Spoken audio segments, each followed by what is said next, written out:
Hey, it's Adam with ROAS Media, taking a look at Covenant Heating and Cooling today. They are an advertiser in the Nashville area, and the way I came about them was looking at another contractor, A&S Heating and Cooling, in Shelbyville, Tennessee. And you can see that they're running an advertising for their competitor. The problem is, I'm not in their location, so they're in Tennessee. My IP address is in White Marsh, Maryland, so you can see the conflict of advertising spend there. First thing I would do if we were to take over their AdWords account is narrow down the locations you're advertising to. You don't want to spend money to people who have no way of actually using you.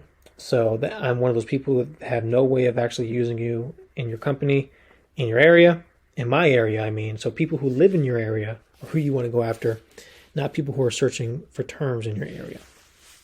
That's the first thing I would do. That's probably going to, if you're not locating your ads inside that area, you're probably spending, I'd say, half your budget on people who aren't relevant or can't be relevant to your business at all. So, that's a ton of money that you could be using in other places. Secondly, you're doing a good job with your landing page here. It's a little long. I would have the form up higher, but the landing page is good nonetheless. It's ideal for what you want. No outbound links. All the buttons can click to call them. So all that's great. Click to call, which is great. So the landing page looks good. It's a little, it doesn't look like it flows very well. Landing page layout is definitely important. You have a 2-column layout initially. Actually throughout the whole thing, which it hurts your conversions a decent amount. From our testing, I would test out single column landing page versus a double column landing page, which is what you have now.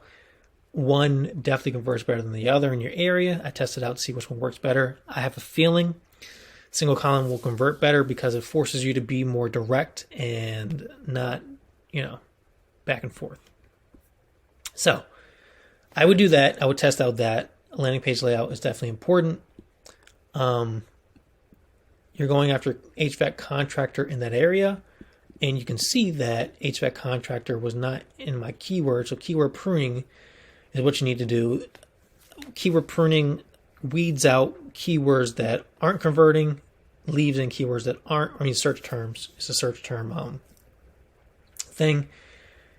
Probably, I can almost guess you're not doing a single keyword ad group, so a lot of work to do. Definitely want to do it for you, especially for a bigger company. Single keyword ad groups help you narrow down which keywords work well, which ones don't. Keyword pruning narrows down the search terms that work well, which ones don't.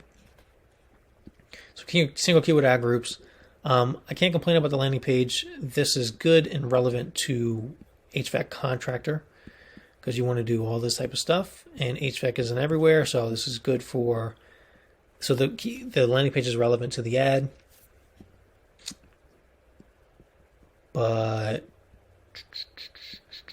the ad is not relevant to the keyword heating and cooling, HVAC contractor, and not really the same thing. So keyword pruning will help you narrow that down.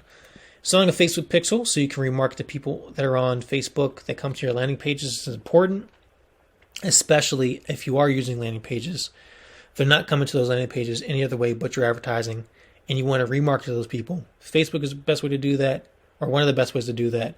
Google Ads is also a good way to do that. So remarketing to people who've been to your landing pages helps you boost conversions by at least twice the amount. So having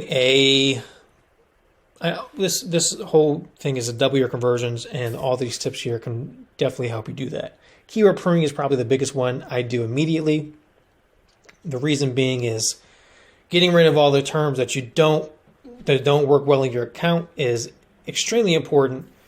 Back in September of this year, we spent $2,500 out of all the advertising we did for the contractor. They spent 8% of their revenue on advertising. So it ended up being about $24,000 that month. So $2,500 of that went to Google Ads. We only wanted to spend 10% of that on Google Ads. So spent $2,500 of that on Google Ads, got back $89,000 of revenue. So if you aren't tracking your revenue like that and you aren't getting results like that, that's what keyword pruning can do. It's definitely important. So don't want to harp on it too long. But Facebook page is being updated pretty frequently, at least once a week. So it's a good thing. It looks like once a month, once every 2 weeks or so. That's okay. You're not advertising on Facebook yet, but you can be pretty easily with a Facebook pixel installed. So hopefully these help having, so let me go recap. Landing page is great. Keyword pruning is what you need initially. Location specific targeting is what you need as well. I shouldn't be seeing your ads from Tennessee in White Marsh, Maryland. Then after that, I would test the layout of your landing page. Single column usually converts better than double column. This is double column. Your eye has a lot of work to do just to track it. There's a thing called eye fatigue in your advertising, and that definitely plays a part into people's mental capacity of submitting a lead form on your page, especially if you have a bunch of buttons right you have here. Comments should not be mandatory. I'm not sure why they are. This is kind of irrelevant for your sales team. They'll figure out what they need when they give them a call. Phone number, I would do zip code as well, especially if you're not advertising in your area. Facebook Pixel, install that so you can remarket to people on Facebook, and remarketing for specific advertising. So Google Ads, remarketing to all the Google Ad visitors through Facebook, help you double conversions. Hopefully this helps. Hopefully you make more money. We'll talk to you soon.